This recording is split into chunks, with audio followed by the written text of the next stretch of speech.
Hey everybody, I'm at the Spokane Speed and Custom show, and we've got a whole vintage VW group that's in here. I want to show you guys one of the coolest rides, and the builder of this ride, it's like nothing else that you guys have seen.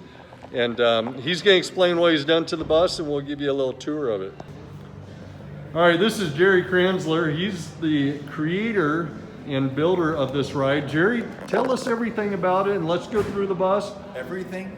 Well, not every, within reason, right? It took a while. Right on. Let's start from the front and kind of go backwards, because you got some very cool stuff going on here.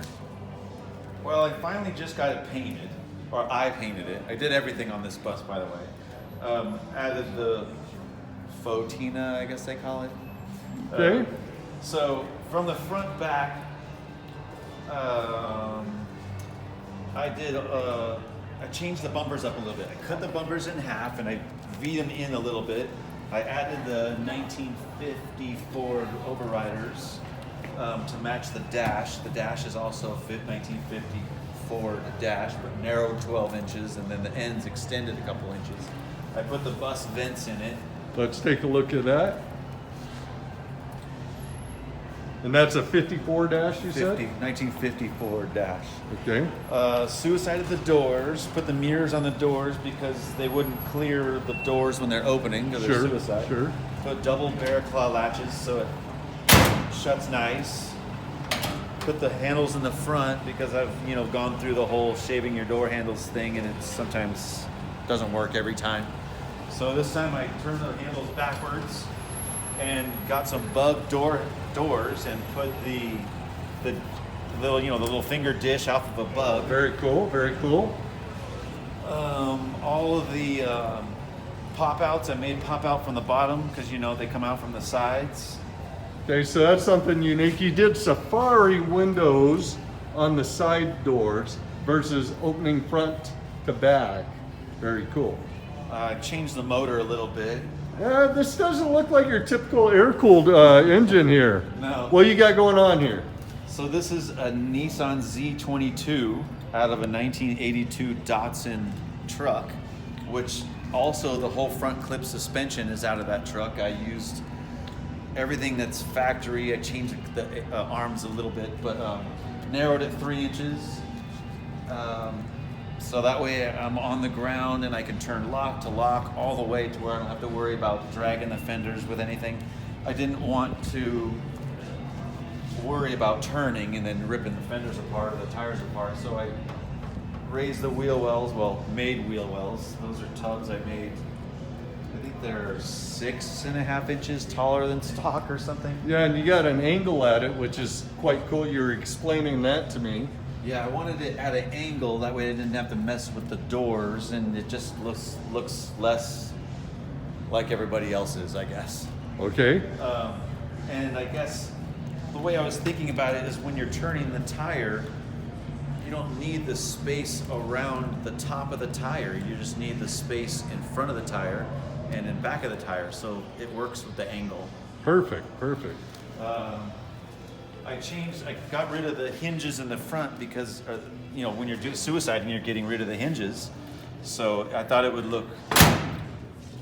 looks right, Then after closing the doors, and I needed to take the hinges off the cargo doors. So I made these hinges that have kind of a double. Oh, it's like a double articulating hinge. Yeah, so you push it like this. Push it in, and I have 2 little fingers right here that are actually catching the insides. So these are what's holding the back. Okay. And then shut the door, and then it's just a cargo door with no hinges sticking out. That is freaking awesome. Double articulating hinge so you can hide the hinge. And it slides in, pops in, and look at that. So it just looks smooth. That is awesome. I made the rack to hold the radiator for the motor because I wanted to get the heat out. Sure. Another thing I did was add the vents like a panel bus. Okay. But then I found out in another country they sold buses without windows, panel buses to be able to ship them under some other jurisdiction, and then they added the windows after. So I guess there are buses that have windows and vents like this. But Okay, anyway, didn't know that. That's something new I I didn't added know. those. I thought that was cool. Put the same overriders in the back. Okay. And since the motor is a Datsun, out of a Datsun truck, I thought I'd use a tailgate to cover up the gas tank and the hydraulic pumps. Nice. And I have hydraulics on torsion bars, so at any height it rides factory. So you get a good ride regardless of the height you're running at. Right. Awesome, awesome. I changed the hinges right here because I just hate the way that piano hinge looks in the top. Yeah. So I had to kind of mess with it a little bit. What I did was I got a bug T-handle, and it goes through the factory latch. Okay. And I took one of these pieces, which is actually inside that latch. I got another latch and I took it apart so I could slide it onto the bug T handle coming through, because the bug ones are a little bit longer than the bus ones because they just reach through. And then I made these rods and made these little cantilevers to where it pulls up here. Oh, yeah. I see that. And the reason why I did that is because when you shut this, you kind of have to, it swings out.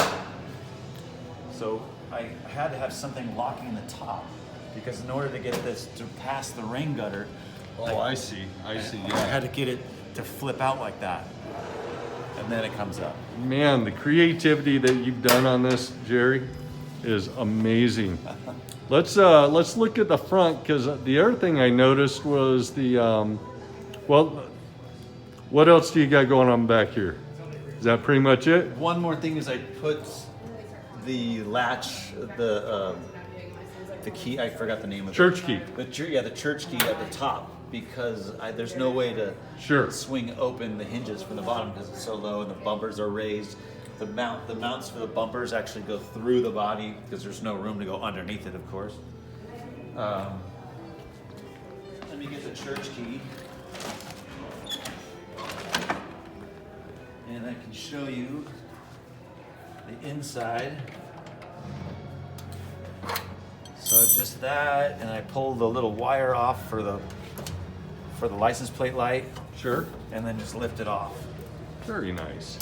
Oh, it's got a couple pins that sit down in. I see some The back's a little ugly. holders. That's all stock. So that's the hydraulic pumps and the tank, and I just put 2 pumps into 1 tank to save room. Nice. This is actually the factory torsion bar tube that I cut the ends off of and then cut the centers apart, because this is actually cut right in the center where the torsion tube, well, the torsion bars are going through there with the splines at the ends with arms coming over to my hydraulics, and on the opposite side of the tube is the spring plates, and each spring plate is at each end of the straight axle, so it's lifting up the rear end on torsion bars. Are you all self-taught, or did you just look Yeah, at just- it just and doing figure it my own- out? Just doing my own stuff over. Man, oh man, that's amazing. The creativity and the amount of work and the customization. This thing is just amazing. Check that out, you guys. And that is not factory height.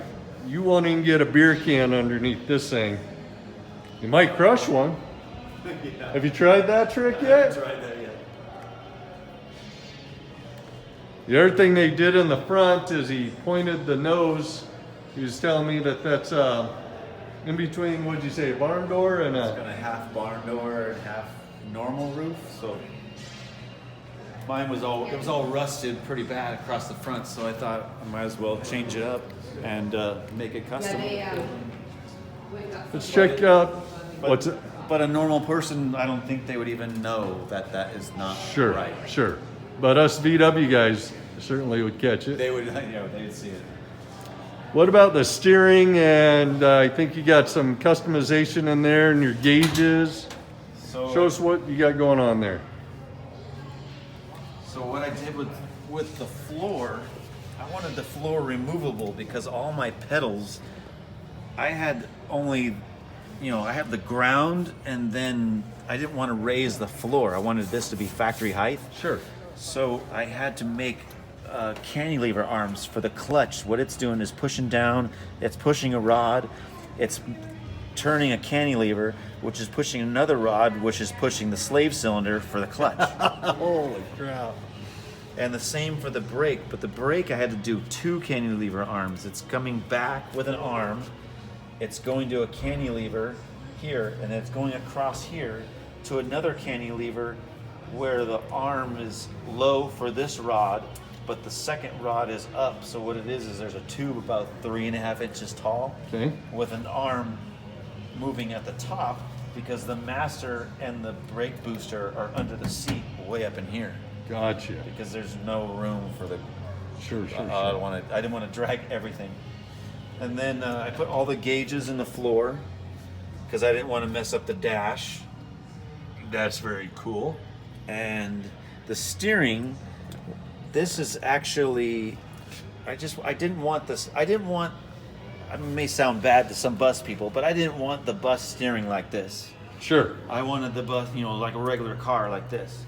So what I did was I mounted this shaft onto the dash and onto a steel rod that I have going from side to side. And then there's a bearing, and it goes to a universal joint, which is factory out of a Nissan Pathfinder. And then out of a Nissan Pathfinder also there's a 90-degree turn joint in its stock. So at the junkyard for $14, I have a 90-degree turn that changes angles, and then it goes to another universal joint, which goes to another 90-degree turn that goes down the heater tube, that goes to another 90-degree turn, that goes to another universal joint, which has a rod coming across the bottom inside the floor, which goes to another universal joint going to the rack and pinion.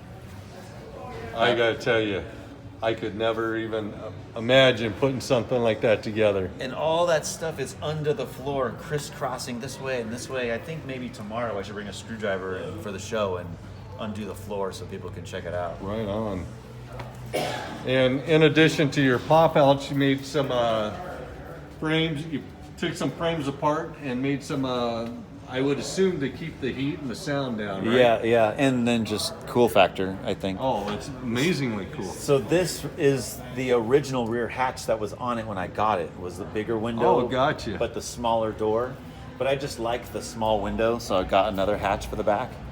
And so I cut it and then filled in the top with the sheet metal and bead rolled some lines across it, so it kind of has that original look. Once I paint it and stuff, it might look a little bit better.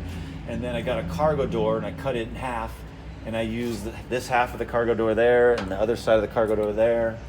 And then I had some extra frames and chopped up the frames so it would have that angle. I still yet have to make a little arm to hold it out, but Look at that. there's that. Very cool. Well, I gotta tell you, what year is the bus? 58. 58. I gotta tell you, now I've seen you before you put paint on it, driving it to shows, had it up at Carter Lane last year. I came up for the Good Guys replacement, saw you up here then. This thing is, in my opinion, one of the coolest works of art that's out there. Would you do it over again? I don't. Another 5 years worth of figuring out this and figuring out that? I don't. Yeah, I would. I would. Yeah. Yeah. Well, I appreciate you showing this. Folks, if you're ever up in the Spokane Valley area or Spokane and going to a car show, Jerry drives this thing. He gets it out. He brought it down the Yakima last year. I've seen it, like I said, in various places with the paint on it. He just did the seats out of would you use a canvas tent, right? Yeah, an army tent. Army tent. It's just freaking cool. You will not see another one like this, I can guarantee you. Jerry, I appreciate your time, and great talking with you, man. Yeah.